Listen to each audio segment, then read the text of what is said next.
Hello everyone. I have a very special guest today. Could you introduce yourself and what you do for a living? I'm the Crawler Canyon guy, and I waste people's time on the internet for a living as much as humanly possible. It's how I'm extending my life. If I can take your time, then I can turn it into my time, and then theoretically I will live forever. What got you into the RC hobby and how long have you been doing it? So a kid across the street was an Air Force brat, and he had a military dad, and he got the first RC car that I can think of in the neighborhood. He got a Tamiya Hornet, and we saw that and we thought that that was the proverbial knees of the bees, and then everybody was getting one, and I desperately wanted an associated RC10. That was the holy grail. But I got $5 for mowing the front and the back lawns, so that was not going to be a thing. And I bought a Kyosho Ultima in like 1985, so that was when I started. And I can't go all the way and claim that like I've been doing this for all those years, because hobbies are like anything else. Most people don't start something and then continue it their whole lives. You come into the hobby and you fall out of the hobby, and you come into the hobby and you fall out of the hobby. But I started in 1985 with the Kyosho Ultima, and I guess once you've had it, you just can't shake it. So here we still are. Sweet. How many RCs do you have? There are, last I checked, there's 29 rock crawlers. There are 7, 8, 9, 10, 11. There's like 11 go fast things. So if we're going by RC cars that are operable right now, let's call it 40. I want to say there's 40, which seems a lot for like normal people, but if you accrue them over time, some of the eldest of the elder statesmen here are in their teens. So, and I don't have any like classic stuff. My Kyosho Ultima got traded for a dirt bike, so so you know how that works. What do you try to bring into the hobby?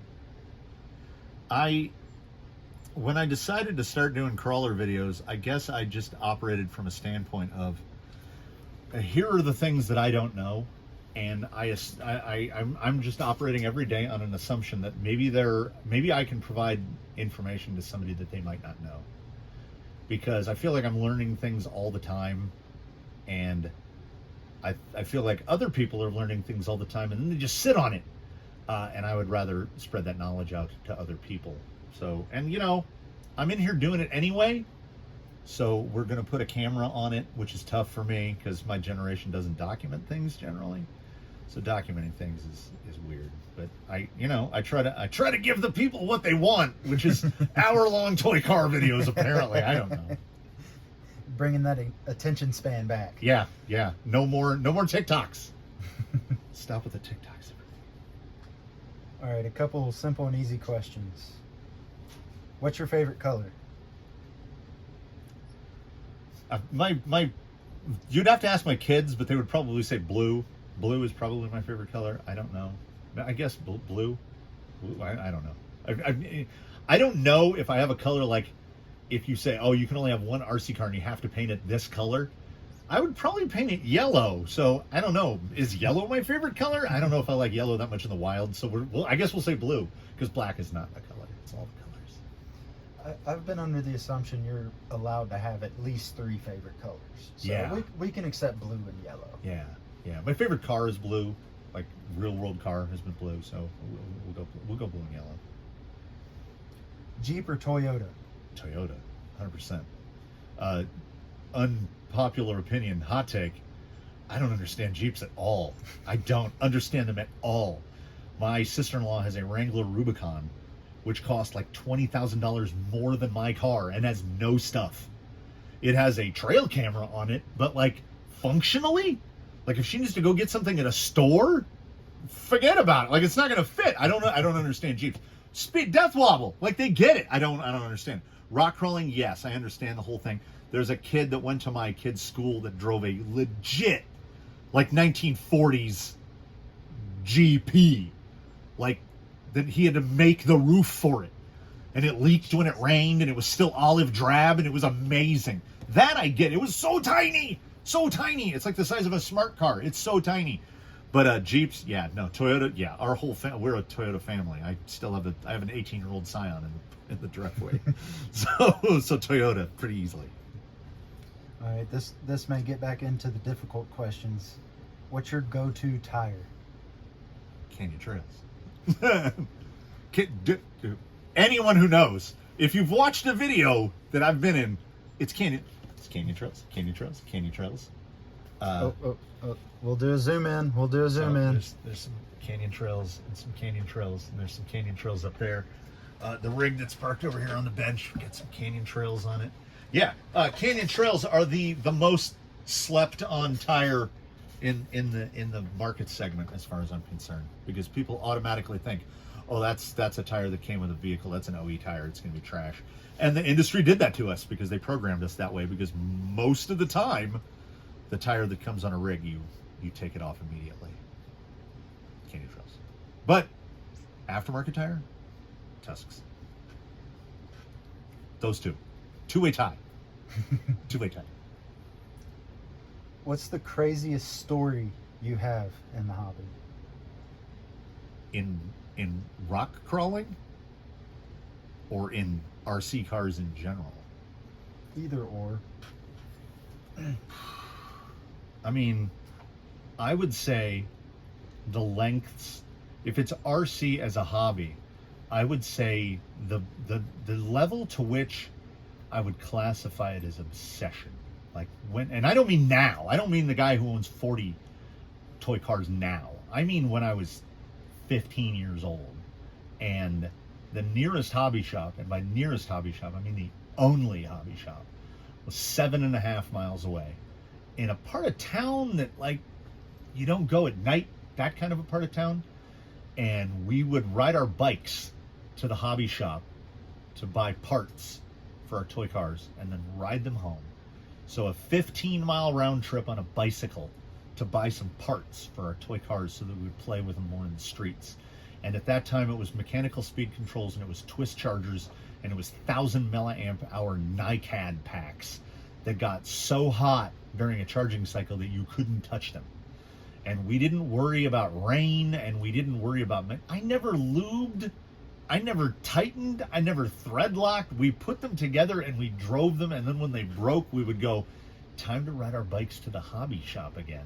And we've got it, and I mean, when I say we, I mean all of us. We've got it so easy now that the internet will bring us anything we could possibly conceivably need. And I think back to that 15-year-old kid riding his bike down city streets 7.5 miles to buy a part that he broke because he didn't maintain anything. And I did that for years until I got a real car.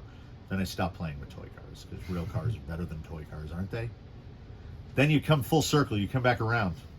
You get to an advanced stage, and you know what? Toy cars are way better than real cars, because real cars are crazy expensive, and you have to have one. And wants are better than needs.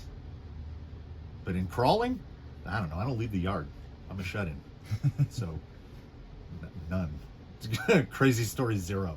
I still have all my fingers. What do you enjoy most about this hobby? What I enjoy about it is that there are so many different lenses to look at it through. I will target fixate. I will fixate on a problem or whatever I'm working on or whatever I'm doing. And this has so much stuff. I build the rigs, tune them, figure out how we're going to configure them. There's all different bodies. There's all different things. I have a rock roller course that I have built, so I can build the rig, and I can work on the course. I can work on this. I can make custom parts. I can do everything. And then we haven't even gotten to driving them. So there's so much of the hobby outside of just driving them. All of my pursuits prior to obsessing over toy cars that move very slowly have been of the variety that you spend 80% of the time preparing to do the thing. I played paintball for over 25 years, many, many years of my life. And you actually played it maybe one day a month for about 8 hours. And then you would tinker with stuff, and you'd work with stuff, and you'd get things set up. And So the reward, the payoff was very small compared to the investment. Whereas this, the investment is the payoff, at least for me. So the fact why this I think will have a little bit more longevity with me is that there's so much to it. There's fiddling. It's so fiddly. And on the other hand, it doesn't have to be. Like we live in the RTR generation. You can buy a rig, bring it home, put a battery in, and drive it, and have a grand old time. But if you're obsessed with minutia and you like tinkering with things, and something is never done, then I think crawlers excel above, and even the go fast ones excel even above that, because we don't break them as much. I mean, you can, but we don't. What would you tell someone getting into this hobby for the first time? Buy a TRX4 Sport Kit. That's that. I mean, literally. I've said it before, and I will say it again, because it doesn't do everything that it promises to. It does everything you could want it to do. It can be overwrought and overcomplicated. You can have unlocking diffs and a 2-speed. You can add all that stuff on. You can do whatever you want with it, or you can just build it as it comes out of the box, and be happy. You can find your condo. You can find your Marie Kondo in it, and on some level, somewhere in there. And also, well, okay.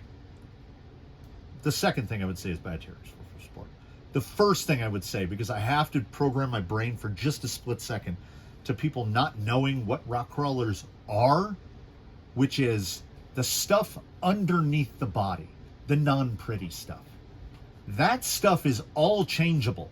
So I have heard many times, too many times, someone say, oh, I bought this because it was an F-150 or a Rubicon or whatever. Insert body here. So they bought a rig because it looked like X. You can make anything look like X. They don't know that, though. It was pretty. I bought it because it was pretty. Underneath, it might be caca. You can build whatever you want and then put the body on top. So that's it. Buy your TRX for sport. Whatever you want it to be, put that body on it. You want it to be a VW Beetle? Go for it. Put it on there.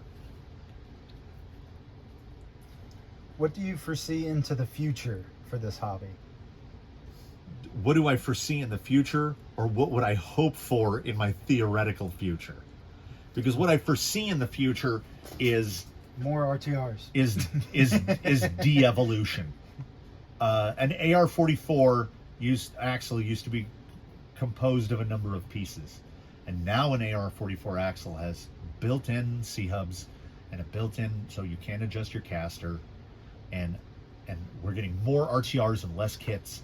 Go on A-Main, search for rock crawlers, go to the all, then click the button that says unassembled kits, and it's like a dozen out of like 400, because Traxxas makes 37 varieties in the TRX4, and Axial makes 14 different 10.3s, and Element is equally guilty. They're all the same chassis, all of them, but they have all these different vehicles, and they're all RTRs. Element, whose parent company was Associated Electrics from Lake Forest, California, to my knowledge, did not sell an RTR until the 2000s.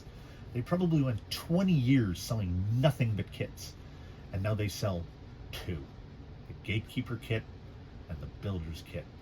End of list. And that is sad-making. That's saddening to me. And that's what I think the future has. I don't think the future is going to bring with us a ton of innovation. It's just not. Traxxas has found what is a successful model. Element has found what is a successful model. Axial is part of the 800-pound gorilla that is Horizon. And Horizon looks not at the horizon, they look at the bottom line. That's what they're looking at. And if a one-piece axle saves 18 cents per unit, that's how it's going to be. So we've got the guys on the fringes. That's what we're hoping for. We hope for 3D printing to save us, to bring us innovation, to bring us parts that we don't know about. Companies like 1/10 RC, places like that, doing things, doing things, not just doing the same thing. Take a 10-2 chassis, take an Element chassis, take all the chassis and just stack the pieces on top of each other, and you realize, why do all mid-size SUVs look the same? Because we're filling a hole. And if a hole is of a certain size, you need the right size plug, and they're all the same size. So, and the only reason to fill that hole at the end of the day is to make as much money as possible. Is to maximize your margins. And that's what it is. So there will be constantly guys out there selling things at prices that to us seem exorbitant because they don't have the economy of scale. They're making them in a garage, and they're making 10 of them. And if you're selling 10 of something, you have to charge a lot more money for it because you're only buying enough materials to make 10 of something. If you're looking at things through a corporate eye, where they're selling how many tens of thousands of whatever, TRX4s or Phoenixes, whatever they might be selling, their goal is still to maximize that profit, because your goal as a business is above all other considerations to stay in business. And that does not foster innovation. And a part of it I understand. The TRX4 is unchanged for 6 years, and I get it. Saturn, the car company, sold the same car. They sold the SL1 for 10 years. Never changed a body panel. And they were making profits. And you know what they still did? They went out of business. Saturn isn't a thing anymore. So you have to innovate or you die. But we're working on things. We're dealing with things that, like, where's the next great innovation? What is the next hot thing? Nobody knows. Like, where do memes come from? We don't know. They just appear. So the companies have to try to, and I hate to use this term, but instead of innovating, they have to try to gaslight us into thinking that they've made something new, when at best they've repainted something a different color and then sold it as something new. They've caught on that we've realized that it's the same truck but with a different body. Yeah. So they're changing up their taxes. Well, Element's not even trying to hide it. They re-released. Well, they're still behind the curve. They're trying to catch up to the modern day gas line. So like a pre-patinaed body that's new now. Like, I mean, we all laughed at Traxxas when they said, "Oh, here's the new TRX4. Now the body doesn't need body clips." Well, that's more of an innovation than a different paint job, right? If it's still the same gearbox, the same axles, the same everything, that's just the same truck again. So I hope for innovation, but I certainly don't expect it. I expect to see yet more RTRs, and I expect to see the market, because the sustainability in the market is getting more difficult. So I expect to see that market get thinner, not smaller, thinner and thinner and thinner, to where it's less options. Our options are going to start to fall away. Like, you can get this rig, or you can get it with IFS. That's a different thing, right? It's just you changed the front end. It's still the same thing. But options, they're going to give us less options. They've already been giving us less options. And now it's really going to happen. Because this item has been discontinued. It's like, it used to be. It was a decade. And you were like, oh, now it's starting to get hard to get parts for this thing. And now companies it came out in 2021, and it has been discontinued. I wanted to buy an Arma Mojave 6S, the big short course truck. They discontinued it before I could save up the money to buy it. You can still buy the RTR version. I mean, the kit version, it's gone. Completely gone. The EXB version is gone. And you can only get the RTR in one color, which to me says it's already discontinued. There's just a warehouse full of them, and once they sell them all, they'll be gone. So maybe when Horizon gets down to that last little bit in the warehouse, I'll buy one on blowout clearance.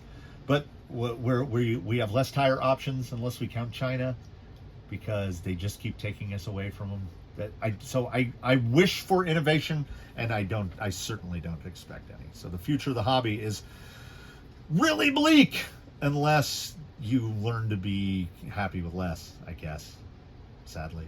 Or have an open mind to different avenues of things. Yes. If we weren't getting De Beers'd, y'all out there in the internet know diamonds aren't worth anything, right? Like, they make saw blades out of them because diamonds are actually plentiful. They're just really hard carbon. but they've sold us on the idea that diamonds are valuable.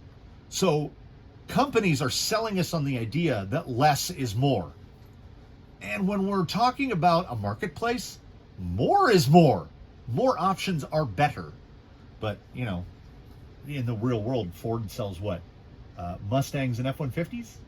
Basically, that's what Ford does now. They discontinued. And the Mach-E, but that's only 3. They discontinued, like, the 1 year they were like, that's it. We don't make anything else anymore. We make the Mustang, the Mach-E, and the F-150. Or the flavors, the F-Series pickup. Yeah. They make that. And everybody was like, what? And then nothing changed. The world just continued on as usual. So Ford was right. So when Axial is offering us less models, or Element is just retreading something and calling it the Sendero HD Titanium, it's just a different body. Literally. They discontinued the Sendero HD to release the Sendero HD Titanium. They literally only changed the body. And everybody's just like, okay. So maybe they're right and I'm wrong. And they're the ones making the money, so they probably are right and I probably am wrong. I don't mean to paint such a dystopian picture, but we're in the dystopia, everybody. It's too late. Okay, for the last question, it'll probably be the hardest. I'm going to ask you to pick one of your children for your favorite rig, and if you would mind showing it off. It's Daphne's sport. It's always a hard question for everybody else, so I just have to pose it like that. For me, it's not as hard for me. It's Daphne the sport. Daphne the sport was one of the first rigs that I would say built, because I make a distinction between building something and assembling something, which I know is a little, high on your own supply. But if you take it out of the box and put it together, you are technically, by the definition in the dictionary of the word, building it, but you're really just assembling it. Someone else did the building. So Daphne was built more than bought, and she has kind of evolved over time. But at her core functionality, she is a TRX 4 Sport with a 2-speed and an outrunner and a Velma bobblehead, which maybe is a big part. But I mean, like, the configuration and the layout, this is a TRX 4 Sport. She's built out of cast-offs and hand-me-downs, and she has simple wheels and simple parts, and she doesn't have anything fancy. And she will do everything asked of you all the time. The first body I ever patinaed, and the one that I still think that I'm probably the happiest with, I had to fabricate a bunch of pieces. It was one of the first bumpers I ever welded. So she carries within her a lot of firsts. There are a great number of firsts in her. So for me, like, the sentimental value of her is really high, more than any other. And she's just the go-to, because you can bring your belly dragon whatever out here, and you can go. She's got lines named after her, and you can go after her lines. And if you can do them, you're doing something. That's an accomplishment, because they're not easy lines. There are lines that people will flail on all day. And then when you get to the end, when you get to the top of that line and you pass through that gate, you have to remind yourself, yeah, she's a TRX 4 Sport, and you just threw whatever at it to try to do it. So she's good. She's strong. She's pretty. She's turning red, white, and blue. Didn't start off that way. But I mean, what's not to like? What's not to like? Yeah. So for some people, difficult. For me, no, not as hard. All the other ones, they all have their own personalities. They all have their own their ups and downs. But this is my fallback right here. So good. So it's just so good. Like, it's good. It's good. Still changing parts. She just got that chassis like a couple months ago. But a regular ship of Theseus. This one. Yeah. Like, but still original housings, gearbox and axles, sport kit. So that's my definition for an unasked question. What makes that crawler stay that crawler? Axles is my thing. If the axles leave and become another axle, it's a new thing now. And she is running. She has also. I would like to point out to no one who asked. She has never broken apart. Not one. Never. Nothing. She has stripped out probably a dozen servo horns, but she has never broken apart. Well, it's a TRX-4. It's They're a T-Rex. tanks. She is a tank. She sounds like a tank too. Yeah. But yeah, for some people difficult. For me, not so much. Okay. She's kind of the prototype. Other things get built that, like, you know, if we brought something in out of frame, I'm not saying that she inspires other builds at all, but, like, you know, maybe she does a little bit. Okay. So everyone, we had the man, the myth, the legend himself, Mr. Crawler Canyon. Would you have any closing opinions you would like to state? Oh, we could go for like what do you want? What do you want me to be angry about, or not angry about? You can take your pick.